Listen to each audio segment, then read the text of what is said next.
Indian Army has geared up for Biparjoy, and we're given to understand that rescue and relief operation is in full swing. Multiple agencies have been pressed into action. Multiple agencies have been deployed to ensure that the impact of Biparjoy is lessened, that it's mitigated, and now we're given to understand that the relief and rescue operation carried out by the Indian Army is underway. So as we've been getting you pictures and different pictures that have been also coming in, NDRF patrolling, and even when it comes to the relief and rescue work and the preparations that have been made on the ground, what happens after the landfall?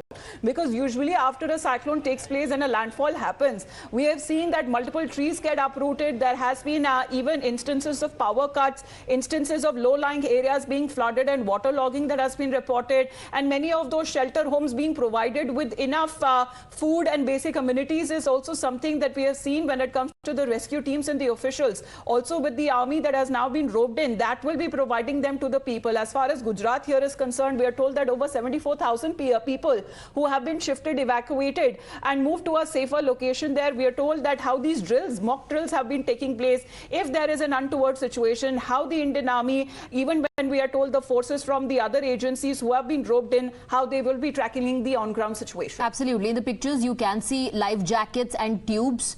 Now that is to prepare in case there's an untoward incident, in case somebody gets caught in the cyclone. We have a reaction coming in from Wing Commander Manish. Let's listen. प्राकृतिक आपदा के समय लोगों की मुश्किलों को कम करने के अपने संकल्प के अनुरूप इंडियन आर्म फोर्सेस ने गुजरात में साइक्लोनिक स्टॉर्म बिपरजॉय को मद्देनजर रखते हुए खुद को तैयार कर लिया है।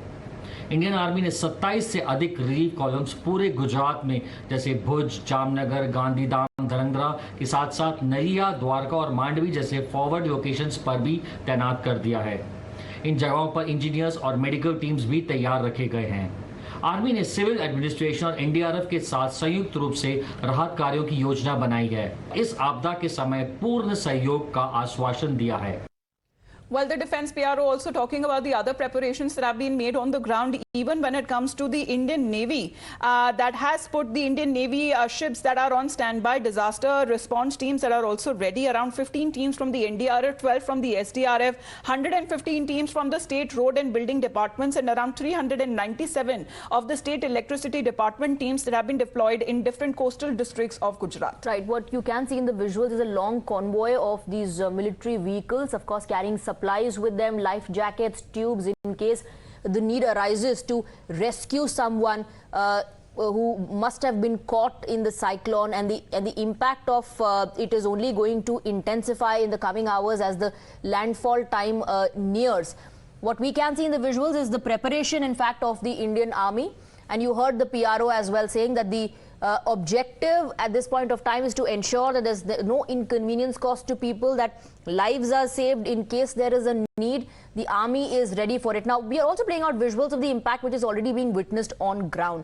What you see in your visuals is a town, Mangrol, in Junagadh district, which is one of the 8 coastal districts that was said to be impacted.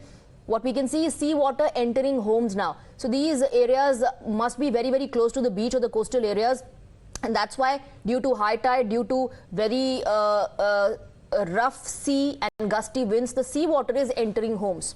So those people there are said to be also from the fishing community that have been, bearing the maximum brunt of this cyclone, as they have been given at least the coming 24 to 48 hours that they should not venture into the sea, and it is for their own safety, as high tidal waves that have also been seen across Gujarat coast, even a cyclone that is expected to make landfall this evening. And even when it comes to creating tidal waves that could also go up to 2 to 3 meters high after making the landfall in those adjoining areas. But Jakho Port is something that has now been said to be the possible epicenter today when the landfall will happen, and the maximum impact that could be seen there. Let's play out a ground report from the very port itself.